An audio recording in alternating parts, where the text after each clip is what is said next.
Hey there, folks. Hope somebody's out there. This is a new experience for me, so the streaming thing, not the jazz thing. That I'm pretty familiar with. But the streaming thing is new here, so if there's any technological glitches, I apologize in advance. Um, Chat should be open, so feel free to type away and let me know what's going on. My window here, I'm streaming through this app called OBS, and it's saying that there's quite a delay, like 30, 40 seconds. So, well, that's a long time to attempt to interact with you guys. Try and figure that out moving forward. Not sure what the deal is with that. In any case, I'm just going to blow a little, play an F blues, and see how this all works. If there's anybody watching, listening, feel free to just give me a thumbs up in the chat window. If you're somebody I know and you want to say hi, let me know who you are. If you want to remain anonymous, that's fine too. So here goes. Peter Sachs streaming live. It's a thing.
still says 3 when if I hit refresh, it says 1 PDT, so you're on Pacific, whatever, you're on a different time. And it switches to 3 o'clock, and it sees what time zone I'm in, I guess. Hmm.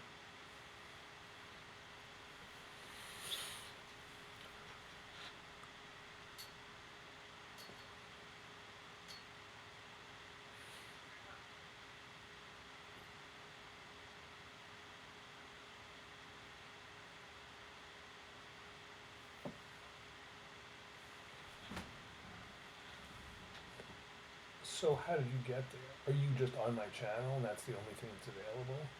I clicked on the link that you just sent, so 5 minutes. To YouTube /user/. Yeah, I may need to fix something. Let me try something else. It seems like it doesn't have the right time zone. It shouldn't matter. It should just be that I'm streaming live now and it's an event. None of that should make any difference. Oh, if I go to, yeah, if I go to it a different way, it's there Yeah. How did you get to that? from your channel, and then where it says live. Yeah. So maybe I will share this on your Facebook post. Sorry.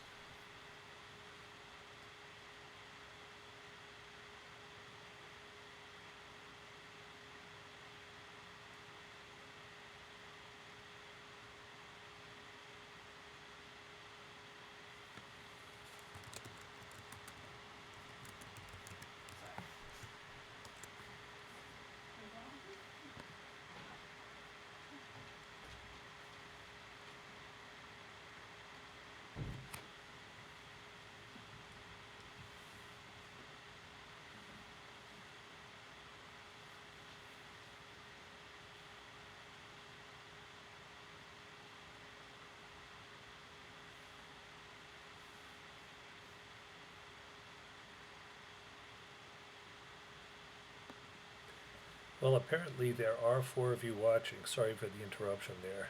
Trying to get some technical help in making sure everybody's able to access this. Yeah, so whoever's watching, welcome. Thanks for being here. Tricky for me as a teacher. I'm very used to interactive situation where I can play something and be talking to responsive humans live. So, but I have to get used to the fact that you can type chat. There's got to be a better word. You can just chat. But I'm going to just do what I did and play again. But I think what I'll do is teach kind of the way I know how, which is sort of self-observe. Like when I'm playing, if I play something that triggers something I can share about my own process, or yeah, like my own devices, my own process, I'll just stop and talk about it and see how that goes for a bit, and see if you guys have any comments or thoughts about. I'm totally open to maybe doing things slightly differently if you have a better idea. In any case, so let me blow on the blues again and see if there's anything I do that triggers something I might explain to y'all. All right, here we go. 1, 2, 1, 2, 3,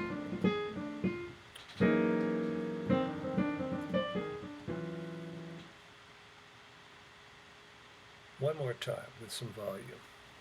I'm really sorry, you guys. This is new to me. Once again, if you didn't hear what I said before, I'm just going to play, and if I play something that sort of triggers a thought about my own process that I can share, I'm just going to stop and just try and freewheel it here and see if I'm able to come up with some coherent thoughts. All right, coherence to be strived for.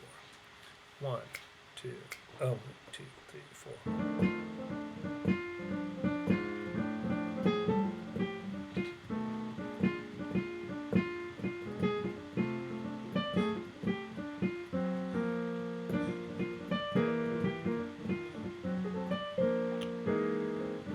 So obviously, repetition, right?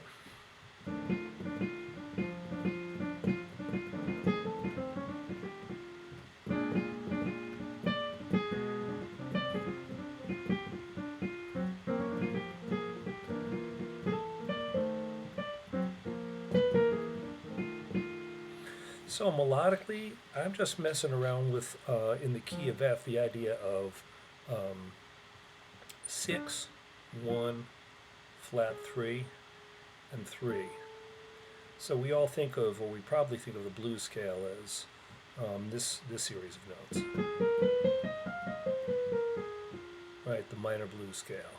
That's what we probably associate with blues. Hi, here I am in this view, so I'm going to go back and forth. So traditional blues scale.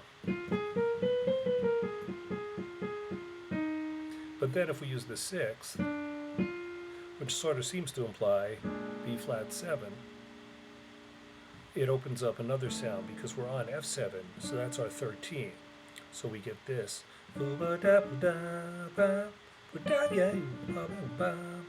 Wynton Kelly, pianist with Miles Davis, used that group of notes, which sort of interestingly ends up being a diminished chord. What we're playing in the song has nothing to do with diminished. It's just this particular interval combination, 6 or 13 on the F itself, and then the flat third.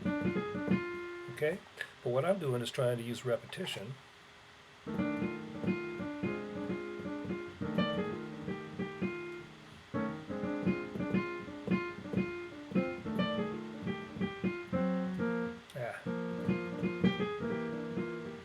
So I put in the G.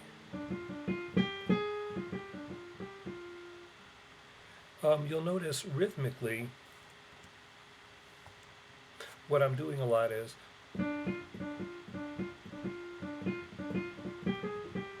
so if we were to count beats, foo-da, foo-da, foo-da, foo-da, foo-da, foo-da. Those are groupings of 3 in 4/4. So we get 1 and 2 and 3, 4 and 1 and 2, 3 and 4 and 1. So groups of 3 and 4 time. People call that a hemiola. It doesn't matter what you call it. You hear it all over music, from Beethoven to Beyonce. It's a ubiquitous musical thing. Dizzy Gillespie used it when he said 1, salt peanuts, 1, 2, 3, 4, 1, 2, 3, 4. Right, so he hits the lick on beat 2, a 1, 2, 3, 4, 1, and then on beat 4. So when I say I am stealing unabashedly from Mr. Gillespie, right? Picasso said, mediocre artists borrow, great artists steal.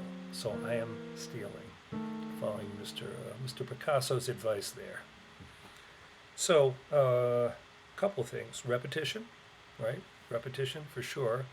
3 groupings of 3 in 4/4 time.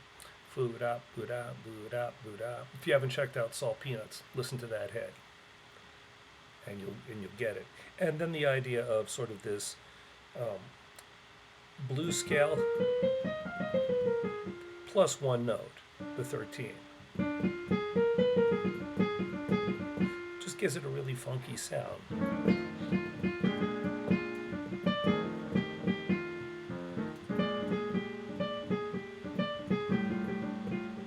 So when you repeat something 2-3 times, you're creating a tension, right? When you create that tension, it wants to go somewhere. Now we got to move. Almost doesn't matter what we move to. I mean, of course it matters, but the idea is create a sense of tension, create a sense of expectation in your listener's ear that something's about to happen.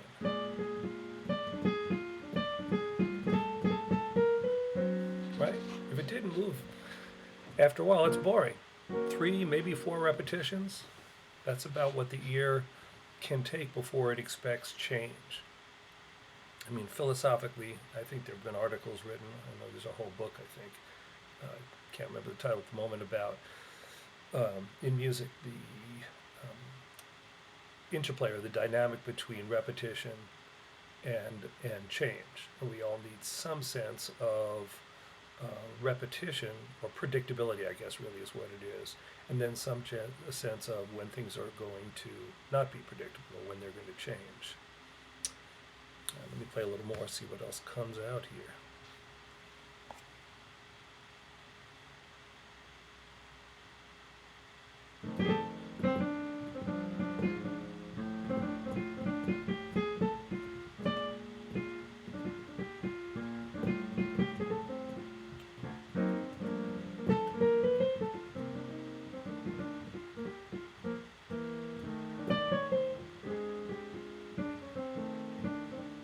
Well, one thing I'm noticing, I mean, I'm obviously playing solo piano here, but one thing I'm noticing is in my own playing, I alternate between comping in the left hand and playing an idea in the right hand. While there may be there's some overlap, obviously, but for those of you, I don't know how many people listening are pianists, but the right hand, the hand that's your voice, your expressive voice, that's the thing that you want to have driving, or yeah, that's the speaking part, and you want that to communicate and drive and have a life of its own. So what happens in the left hand is supportive, largely supportive. There are times when it can be rhythmic and percussive, but in general, I'd say you should be able to stop playing in your left hand and keep things moving, right? So if I'm playing an F blues and I say, 1, 2, 3, 4,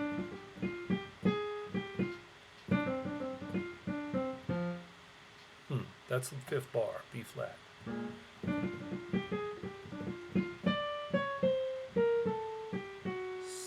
Ninth bar, G minor.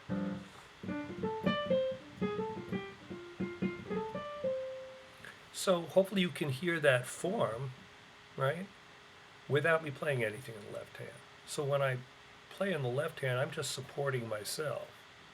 So what I was thinking about is that if you're not a pianist and you're a guitarist or a horn player or a singer, what you want to do is say something, leave a space, wait for hopefully your accomplished and empathetic accompanist to chime in and do something in response to you, rhythmically, in terms of your idea, and it becomes a conversation.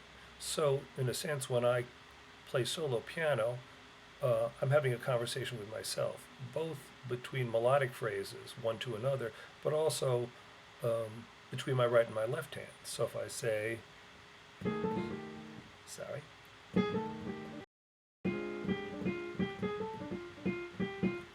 uh,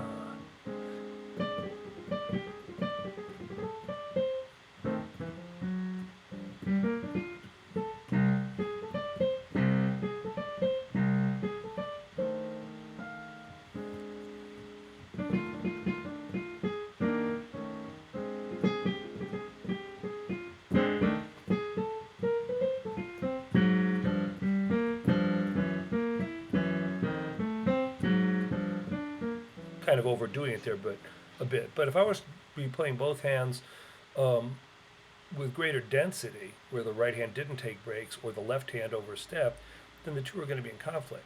And the same thing is going to happen if you're improvising with in a band situation or in whatever ensemble situation you're in, and you're always playing. There's really not a whole lot for the piano player. I mean, the bass player and the drummer. If you got bass and drums, they're going to be swinging along, right? And that's fine. But you want to create a dialogue. You want to create, and actually, what you're doing is adhering in some way, if you've listened to some jazz, to conventions about when to play and when not to play. So if I say, sorry,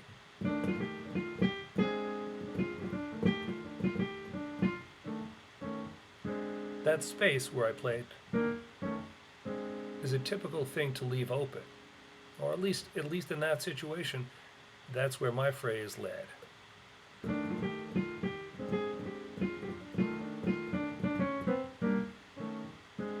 So I'm responding to myself, leaving a space by playing some accompaniment. It could go the other way.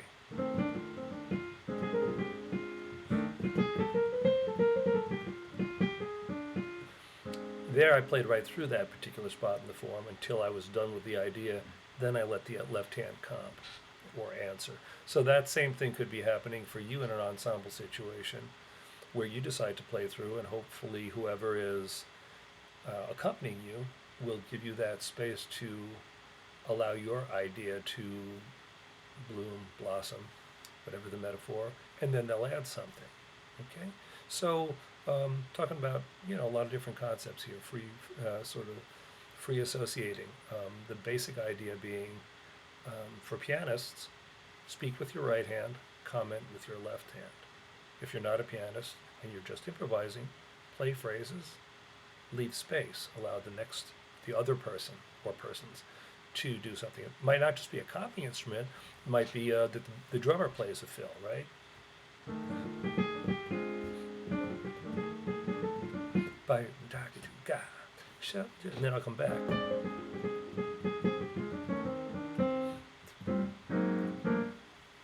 I didn't think of a good drum fill at that moment to sing to you all. Okay, makes sense? Give and take, leaving spaces. Maybe important to talk about rhythm a bit, though, in terms of soloing ideas.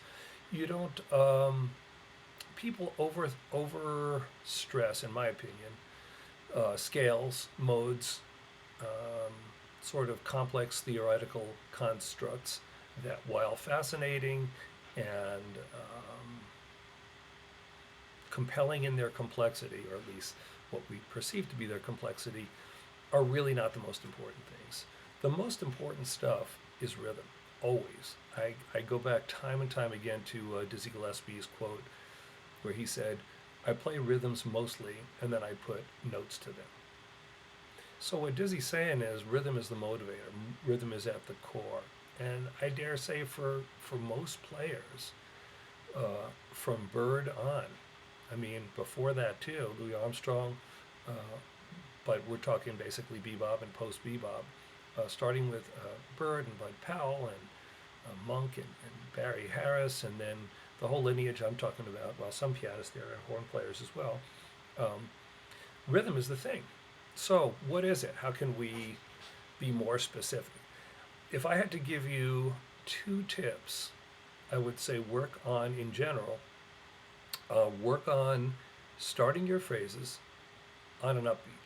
Okay, so if we think about jazz in 4/4 at least, as 4 downbeats, 1, 2, 3, and 4, and 4 upbeats, the end of 1, the end of 2, the end of 3, and the end of 4. There's 8 places you can start a phrase. Okay, starting a phrase on 1 is not really the best idea, because for one thing, as a general concept, you're trying to create in jazz, you're trying to create a long arc, right? Longer than 1 bar at least. You want to play 2 bar phrases from bar 1 into bar 2, from bar 3 into bar 4. Philosophically or musically, I suppose, the idea of that is that you're telling a story that has a sense of forward motion, continuity. If I tell you a story this way, and I speak in short sentences, and I don't have a sense of flow, I'm just speaking a bar at a time, if that metaphor works. Whereas if I tell you a story that goes from here to here, and of course I pause, but then I move on from here to here and then to here, I'm bringing you with me. So musically, the difference might be somebody who plays like this.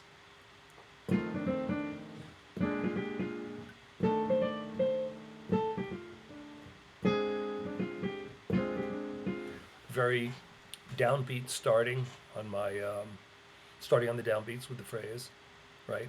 And stopping, and then sort of playing in a blocky, segmented way. However, if I play longer phrases that move from one bar to another,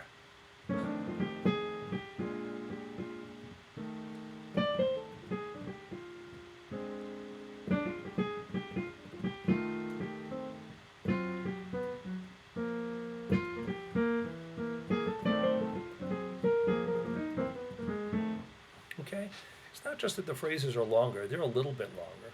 But what I'm trying to do is start on upbeats, which means the and of one, and of two, and of three, or and of four, and then generally try to end my phrase on the and of one, and of two, and of three, and of four. If I was to be even more specific, I'd say you want to end your phrases on the and of two and the end of four. Those are your two ending spots that will give your lines a sense of forward momentum. So let's talk about the and of four. If I start a phrase on the and of two and move to the and of four, it sounds like this. 1, 2, 3, 4, 1, 2. 1 and 2, and 3 and 4, and.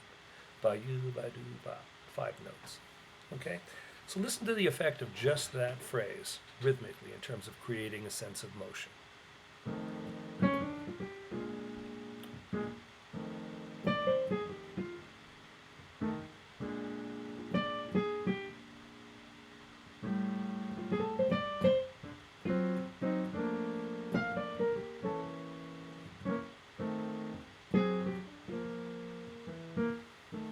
Things kind of keep me moving along. Very repetitious in a sense, but if I were to take that and make it downbeaty, so I'll take that idea of 5/8 notes, but I'll start on 2 instead of the end of 2, and you'll see how stiff it feels by comparison. 1, 2, 3, 4, 1. Oh, that was starting on beat 3, sorry. 1.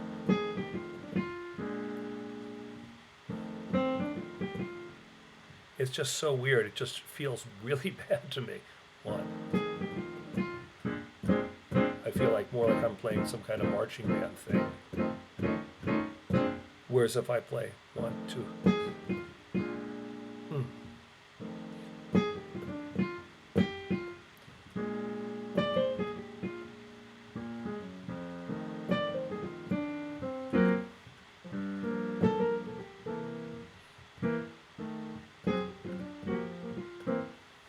You feel the difference?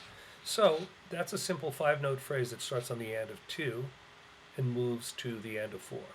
1, 2, fa yu ba do ba. Now if I add a little tag to the end of that, I'll have 1, fa yu ba do ba boo da. It's like, oh, I heard what I just played, and then I added something. So I can do both of those things. Now I'm going to add something. Ba do da. Different notes. Now with the little tag on it.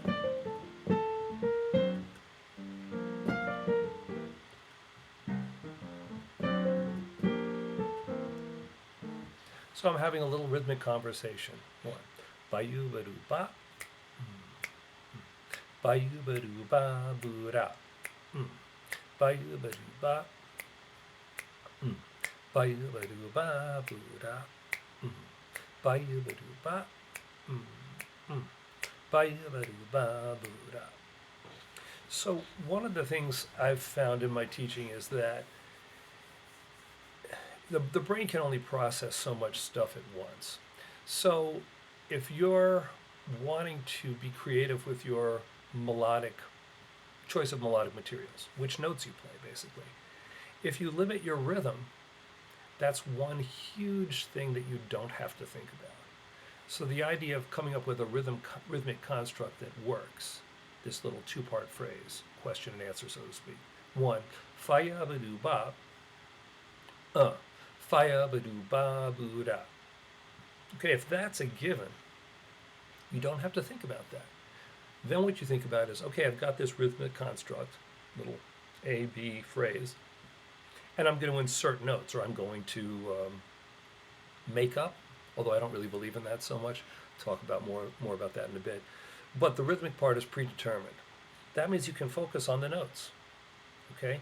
If you've got to think about, and I'm probably, I guess I should make a caveat here, I'm probably talking to beginning through sort of intermediate improvisers here. If you're already a high level player, maybe you've already turned this off. But yeah, if you're somewhere in the middle, if you're either starting out or you're an intermediate level improviser, this is about learning how to practice. Um, how do you focus on a certain thing?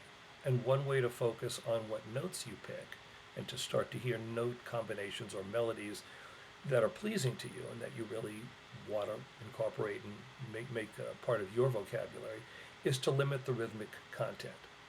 So if I'm just using this blues scale, right, 1, 2, 3, 4, 5, 6, and then if I add the D, which I was using down here, but same idea, that's a 7-note scale. Okay? I have 7 notes to pick from. I can make an incredible number of choices about how to sequence those notes. If my rhythmic construct is preset, it makes making those choices so much easier.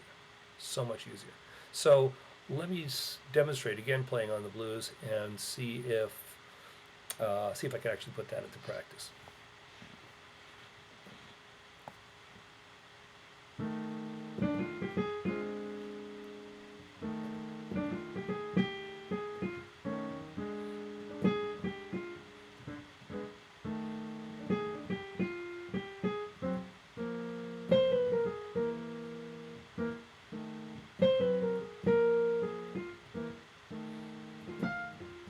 Oops, change the rhythm. Bad.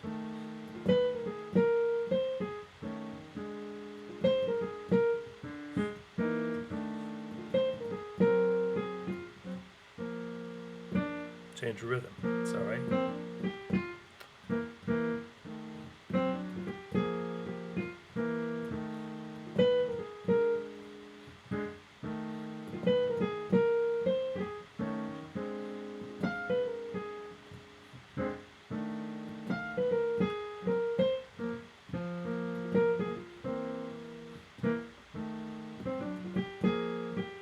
So what I noticed about myself is that I was playing mostly one phrase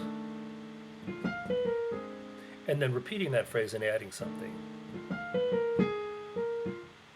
So like, um, hey, look at that bird. Hey, look at that bird, how sweet she flies. You know, like statement, elaboration of statement. I could also totally change.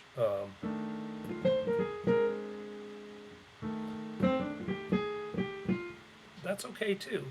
But this idea,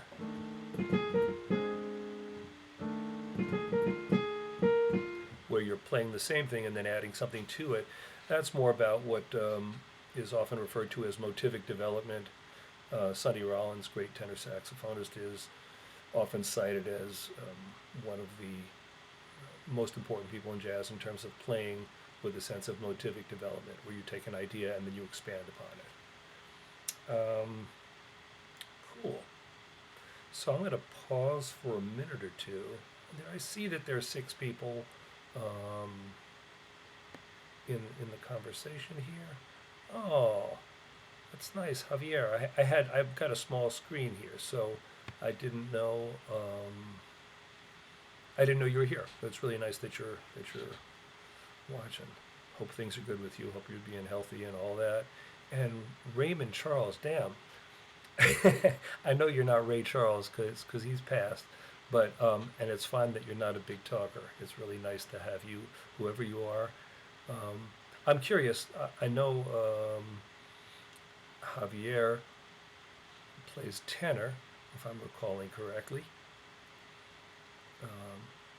And Raymond, what do you play? If you want to chime in, I'd be curious to know if you're a pianist or if you're a horn player, just what you do. Um, yeah. So any questions, any thoughts, either you guys, go ahead and chime in. I know we're on a long delay here, so I'm just gonna hang for a couple of minutes, or well, 60 seconds. Um, and then I thought maybe we'd move on, since I've been harping on the blues forever, and move on and play a little bit on another song form. So just still waiting here to see if you all want to chime in with anything to say. I'm going to share the screen and put up the chord changes to um, Ornithology, which is a Charlie Parker bebop tune based on the changes to the old standard How High the Moon. So I'm going to share the screen here for like 15 seconds. So if you want to take a screenshot, if you don't have the changes in front of you, you can do that. So here's Ornithology. All right, I'll stop moving it now. So if you don't have a real book and you want to take a screenshot, go ahead. One way to think about this song is we're in G, so G major for 2 bars. Nobody plays what's on the screen, by the way. G, C, G, C. Most players just play G minor, C, F major for 2 bars. 2, 2, 3, 4. F minor, B flat. Now check this out. E flat 7 to D7 to G minor. Ignore the next bar, the changes at least. And then 3, 6, 2, 5.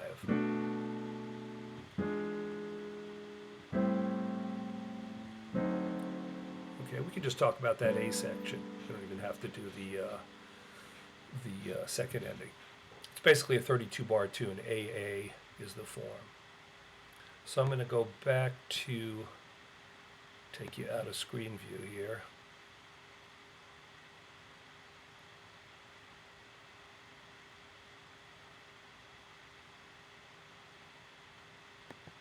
All right, so you can all see me now. Again, pardon the slowness, my slowness with the technology. That'll get better. All right, let me see if anybody said anything. Nobody didn't say nothing. That's fine. All right, so let's look at Ornithology here.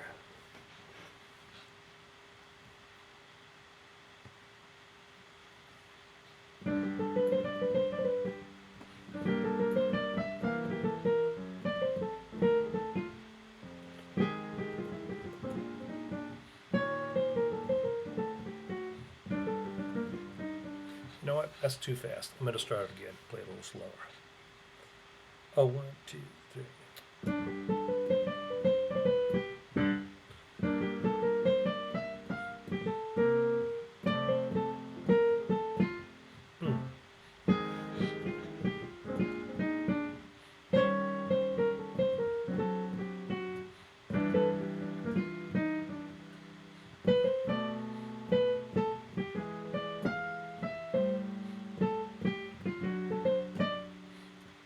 And we'll just leave it there for now.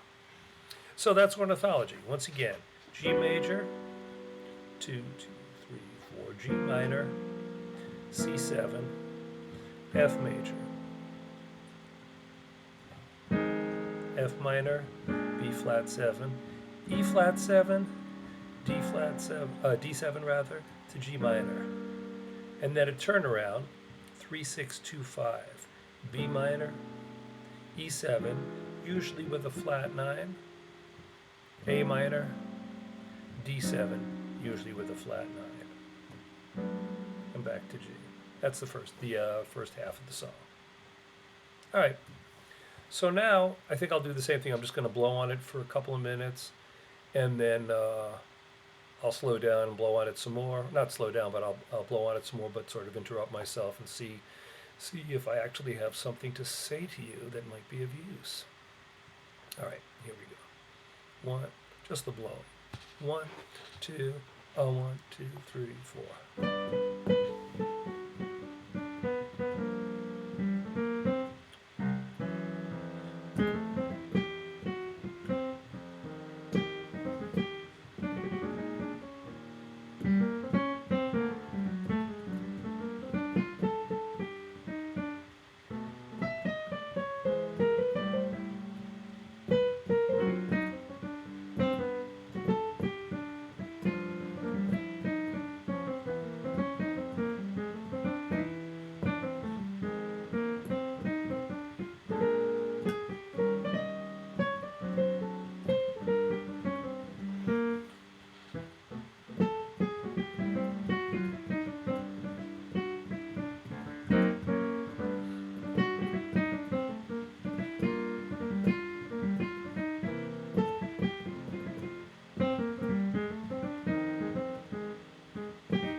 Ornithology, how high the moon changes. So, what to tell you about that? Let me try again. And this time maybe I'll keep the camera up here so you can watch me think or something like that. I don't know. We'll see what happens. Well, let me just talk just a little bit of theory for a minute. So some of you may know this stuff, some of you may not, but here goes. Major, real simple concept. Actually, major, minor, dominant, it's all sort of the same basic principle. And the principle is, when you're playing eighth notes, I think of eighth notes as the currency or the most used piece of vocabulary, rhythmic vocabulary. Eighth notes are the currency of modern jazz, right? You got to be able to play eighth notes. So when you're playing eighth notes, you got eight to a bar and 4/4. Of those 8, 4 of them are downbeats, beats 1, 2, 3, and 4. And if you're playing on a major 7 chord, G major 7, we include the 6th as a chord tone because you can play either a triad with a major 7th or with a 6th. And of those notes, okay, there's only 2 other notes in the scale. There's the 9th or the 2nd, and there's the 4th. So if I'm playing eighth notes, I want these notes, right? Root 3rd, 5th, and then 6th and or 7th. Okay? I want those notes to fall in the downbeats on 1, 2, and 3, and 4. Which means on the upbeats, I can have the notes A and C. Okay? That's kind of in a nutshell. That's what we call a bebop major scale, or a bebop approach to major. So what it looks like is this. And it all depends on whether you start on an upbeat or start on a downbeat. So if I'm playing G major, and I start on a downbeat, on beat 3, 1, 2. What I did is put in this F natural because I wanted E natural to be on the next downbeat. So I said 1, 2, 3, 4, 1. Now it looks like a chromatic scale, and it is a chromatic scale, right? But it's not just a chromatic scale. It's a chromatic scale where I've carefully worked out, calculated, whatever in advance, that I want F sharp to be on a downbeat. This is a passing tone. This is a downbeat. This is a passing tone, and this is a downbeat. So my little bebop scale ends up being 1, 2, right? And from what I said a few minutes ago, the idea of ending with something on an upbeat, so I could play 1, 2, 3, and 4, and 1, boo-da. That's my little bebop, right? Little rhythmic tag. 1, 2, and. So even though I started the line on a downbeat, I ended on an upbeat. So I've got 50% of what I talked to you about before, which was starting on an upbeat, ending on an upbeat. But at least I ended on the upbeat, and that's strong. This is really strong. Because what the ear hears is these 3 notes, which are all good notes in G major. The 5th, the major 7th, and the 6th. I didn't play this note on a downbeat, I didn't play this note on a downbeat, and I definitely didn't play any of these notes because they ain't G major 7, right? So really bebop major is just an expansion of the idea of major. So for major we know, here's the scale, right? Bebop major just gets more specific and says, of these notes, here are the ones, these 2, that we don't want on downbeat. So it just creates kind of a subset of G major and says, okay, yeah, you can use all these notes, all 7 notes are G major, but use these guys on the downbeats, let these guys be passing notes on the upbeats, and definitely don't touch these guys because they're not remotely related to G major. In fact, as you can see, that looks a whole lot more like G flat major. So those are the notes that you don't want to play, or at least not so much. Okay? So if I'm playing on Ornithology, I can say 1, 2, right? What if I'm starting on the 9th? I could play, that's just straight major. That's fine. I could also put an extra chromatic in here because this is a good note on the downbeat. 1, 2, 3 and 4 and 1. But then I wouldn't want to do this, because even though it's an upbeat, that doesn't sound very good for G major. So maybe another chromatic.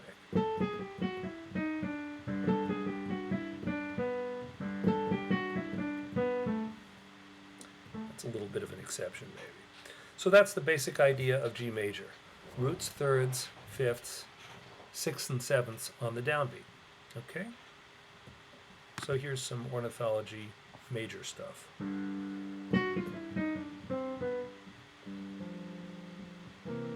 Same thing on F major.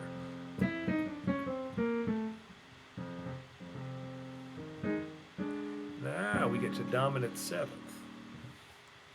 So dominant sevenths are a whole different thing than major sevenths, right? Most improvisers. I was just looking at one of these questions. Can I talk about side slipping, taking an alternate path from a starting and ending point? Well, let's see.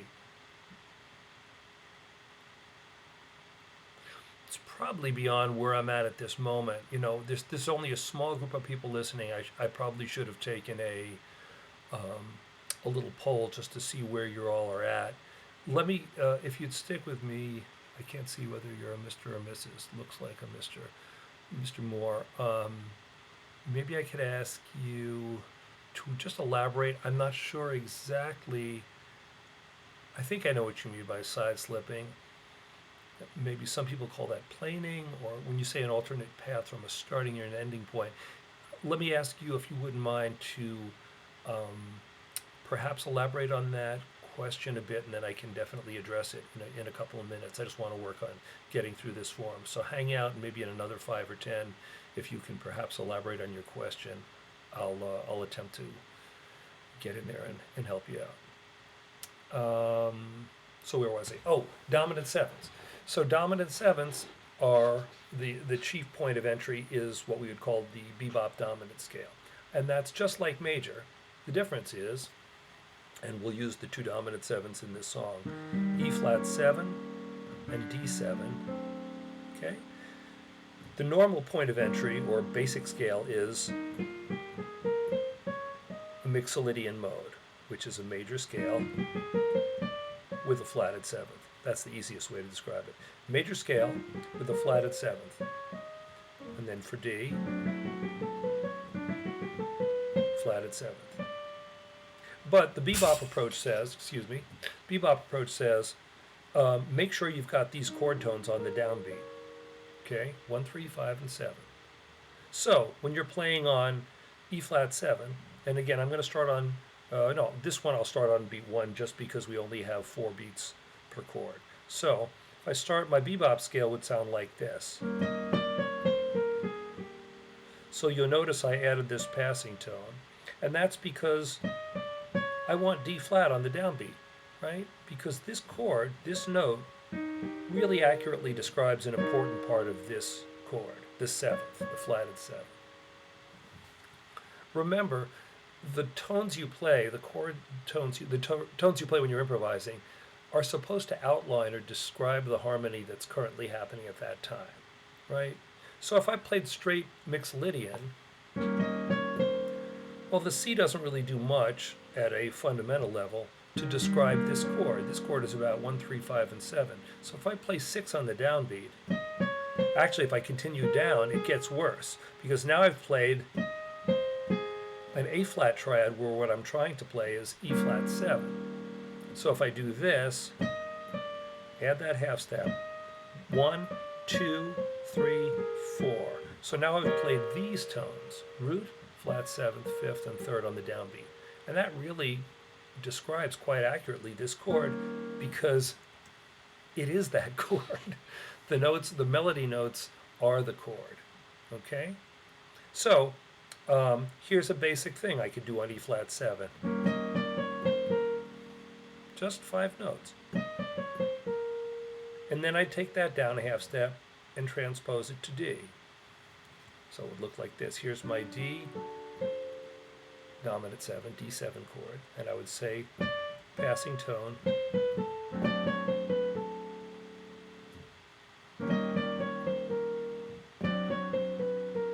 Oops, excuse me.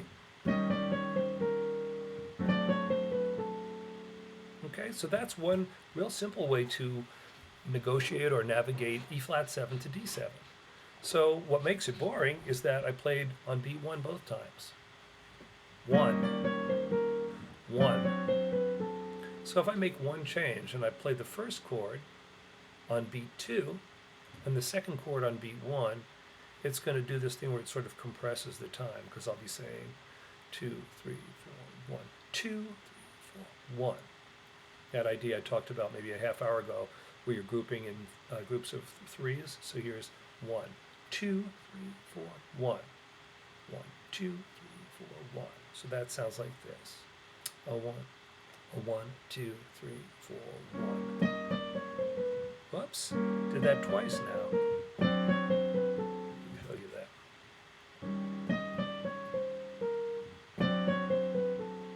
A 1, 2, 1. And now here's an interesting thing. That D resolves to G minor, but not to G minor 7. Okay, that's a fallacy. That's in a lot of fake books where tonic minor chords are called minor 7. Real book has that all over the place. It's really not correct. Tonic minor, meaning home bass, right, in a minor key, is either just a minor triad or a minor triad with a sixth, G minor 6, or with a sixth and a ninth, or with a sixth, or with a major 7. So that would be G minor, major 7, and 9. And if you know something about scales, you know that that spells melodic minor. So the idea of the melodic minor being the home base for a minor sound is a real strong theoretical certainty, because it's got the leading tone in it. So we can create a cadence. And it's got this note because this note just is not used very much in blowing on minor. It sounds more like an E flat major chord with a G in the bass, whereas this is definitely G minor. Anyway, so I want to go from E flat 7 to D7 rather, to G minor 6, okay, which is melodic minor. So here's a couple of things we might do. 1. Oops. Oh, I know what I was going to say. So G minor 6, this voicing, is really kind of like a C7 without a C in the bass. Here's the third, here's the seventh, and this is just a ninth. So G minor 6, tonic minor, and C7, kind of the same thing. So if instead of G minor 6, I think of C7, then I can take this idea and just transpose it to C. I hope I didn't lose anybody there. Once again, I took the idea of G tonic minor, which I just finished defining as a melodic minor scale. So it's got the sixth in it, okay, major seventh, there's the scale. And I said, well, that chord is really just a C7, because there's the third, there's C7. So, E flat 7, D7, G minor 6, masquerading as or substitutable for C7. And if you play that at tempo, that's kind of some world-class stuff. I mean, there's nothing beginner about that. 1, 2, 3, 4, 1.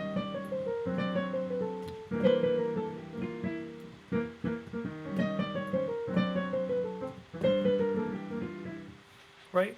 So what makes that sound good? Well, other than the fact that it's theoretically sound, it's how you phrase it. It's how you articulate it, right? So what I started this whole hour with is the importance of rhythm, and Dizzy Gillespie's maxim that you hear rhythms first and then you put notes to them.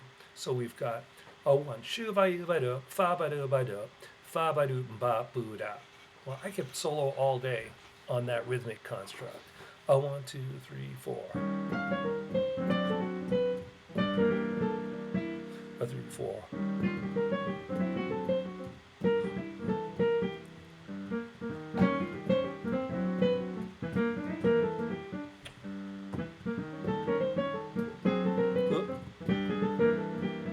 So I played three or four different ideas there. I didn't touch the rhythm once. One, fa ba doo ba do, fa ba doo ba do, fa ba doo ba boo da, right? So I guess I'm going to go back and check on Mr. Moore's, see if he's clarified. No, nothing yet. But the rhythmic thing is so critical, and I can do things like tell you start your line on the and end on the end, or at least if you start on a downbeat, don't make it one, make it two, three, or four, and then move to the next bar and end on an upbeat. Those are very fine, accurate, academic observations. But the way I came up with that stuff is just from listening to music. So, something that you should, quote unquote, I know shoulds aren't necessarily a great way to think about your life, but in terms of learning jazz, they are. And what you should do is, as you listen to music, specifically jazz, bebop, post-bop, and we're talking about, just to redefine in case anybody isn't clear, this is the world of music starting with early 1940s with Charlie Parker and Bud Powell and Dizzy and Monk I was going to say Monk to a lesser extent, because Monk is a genius and great composer and all that, but his linear playing is really stylistically kind of a one-of-a-kind thing. And he's probably, if you're in the beginning to intermediate stages of improvisation, even though Monk is one of the greats and is considered one of the fathers of bebop, he's not the person I would model as a melodic player. I would sooner model Bird or Bud Powell, and then people that followed that on piano. The lineage is pretty clear. You can Google that and figure it out. Barry Harris, Wynton Kelly, Red Garland, Finest Newborn. I mean, we should all know those names. Cedar Walton, Tommy Flanagan, Sonny Clark, et cetera, et cetera, et cetera. You have to model what those players did rhythmically. So when you're listening, even if you're not officially transcribing, maybe put on a record and listen to Wynton Kelly play a phrase, and don't worry so much about the notes. Listen for the rhythmic kernel. Listen, just listen, say, oh, what beats is he starting this phrase on? What beat is he ending? And then forget the whole academic analysis. Just see if you hear him play a phrase that goes 1, 2, fa yu ba do ba boo da. That happens to be one I taught you today. But really make note of what the rhythmic content of those phrases is. And then after rhythmic content, you want to start thinking about contour. When does it go up? When does it come down? Does it go up by skip, by arpeggios, which is frequently the case? And then how does it come down? And that's frequently by step. So that general concept, right, going up quickly and then coming down more slowly, that's a bebop, a classic bebop shape. So you want to listen for rhythms and for shapes. And then the notes come next. I mean, you learn both things. You learn the shapes over here, and then you learn your theory, which scales work, and eventually those things come together. And they come together both through theoretical knowledge and through listening and learning licks and transcribing. So before we wrap this up, I want to go back and see, are you there, Mr. Moore? I'd love to know more specifically what you meant. Mr. Moore asked about side slipping, taking an alternate path from a starting and ending point. Yeah, I mean, what I think he's probably talking about is, to some extent, playing what we would call outside, which means if I want to all of jazz improvisation over a set of harmonies is about getting from point A to point B, whether that means from bar 1 to bar 3, or from the beginning of a phrase, bar 1 to bar 5, or all the way through a longer arc through an A section, say, of the song. And of course, you can pick you can pick various alternate paths. I think the details of that I'll save for another session, which maybe I'll target toward more advanced players. Like I said, this is a new enterprise. I need to think this through. Maybe on certain days we'll do more beginning level stuff, and certain days we'll do more advanced level stuff. But, if I was playing on a C7 chord, or a G minor to C7 to 2/5, and I'm playing a basic path, I might play, if I wanted to sidestep or slip outside or play a little more adventurously, right? So you'll notice the only thing that didn't change is the fact that I'm playing flowing eighth notes.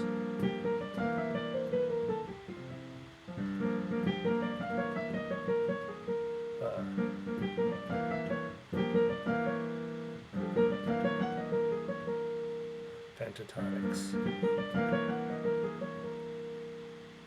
Well, also that could be said that I'm playing an F sharp 7 instead of a C. So I don't know whether you consider that side slipping or picking an alternate path, probably a little both. I didn't quite get to the same ending point.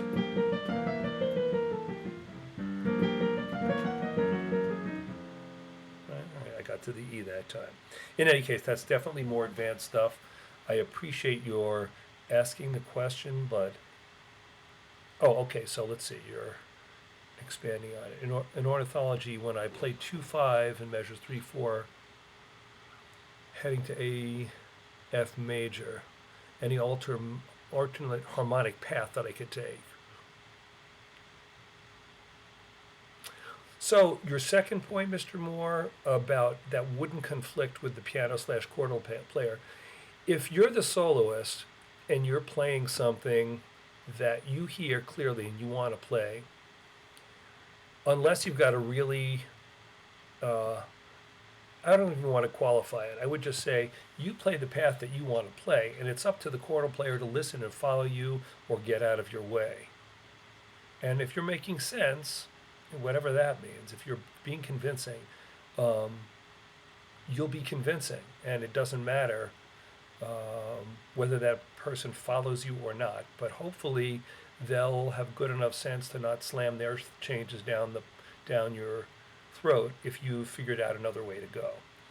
So that said, what are alternate ways? If we're going to F major, we're dealing primarily with G minor, right, to C7 to F. So I would say, just a real quick lesson here on alternate paths. For one thing, first, and don't mean to be a curmudgeon, make sure that you've got your basic paths really well learned. Basic paths are to be able to play what a fellow named Bert, Ligon, never knew how to pronounce his last name, in a book called Connecting Chords with Linear Harmony, he calls these outlines. So the outlines are or flat 9, or flat 9 with octave displacement, right? Or then you can, basically the essence of it is you connect the 7th to the 3rd and going from 2 to 5.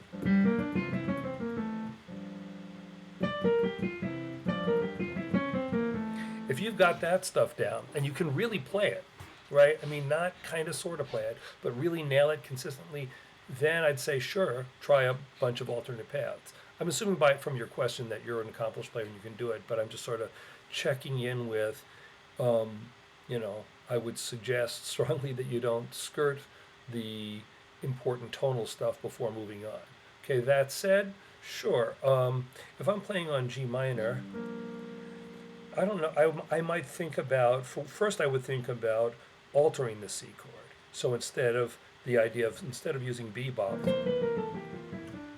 I might use the altered chord, and the altered scale, if you don't know, is just 1, 3, and 7 with flat 9 and sharp 9 and flat 5 and sharp 5 added. So the scale is this. Now, like anything else, you can, if you just run the scale, like any other materials, it may or may not sound good because there are certain established melodic patterns. There's sort of like, stuff that you hear that Coltrane developed, that Michael Brecker picked up on, that whole era of sort of, well, I mean, Herbie was doing it. Herbie and Chick and McCoy were doing it in the 60s, late 60s. Excuse me. So, if I want to play on G minor, I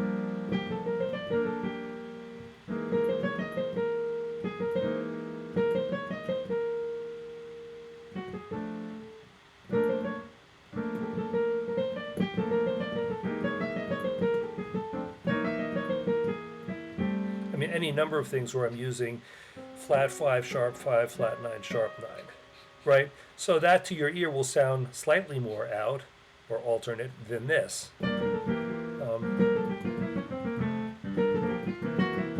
That would be the standard one. And then I can take from this altered scale, I can abstract from that a pentatonic. So I don't know if you can see it, but if I take D flat and put it up here, and then I take these notes out, then I've got an E flat minor pentatonic scale, right? So if I think of G minor, which I could also abstract into, right? So I've got G minor pentatonic, E flat minor pentatonic. Okay, those are my two scales for this chord and this chord. So then instead of this, I might have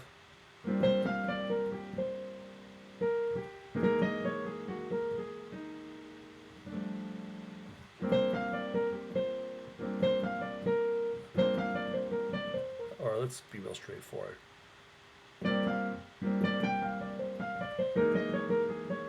I'm just picking a set of intervals, or shapes rather.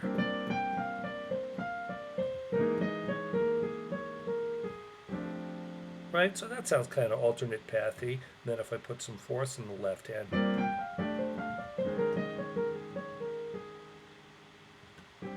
but really, I've just played this. Okay, the other alternate path that's frequently talked about is tritone substitution. So if I'm in G minor, I can play C sharp minor to F sharp 7 to F.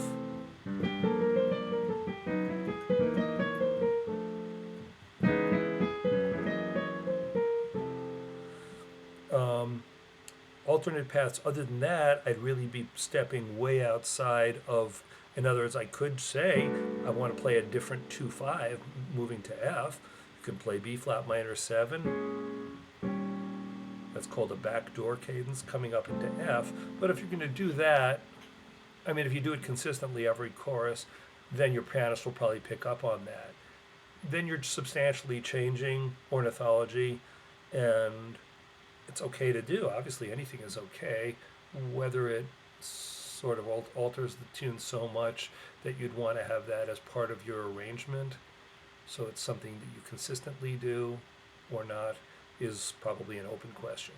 If you have a really good bass player, you could probably fit it in there,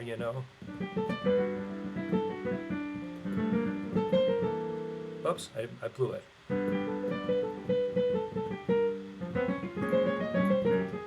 That was B flat 7 to E flat 7.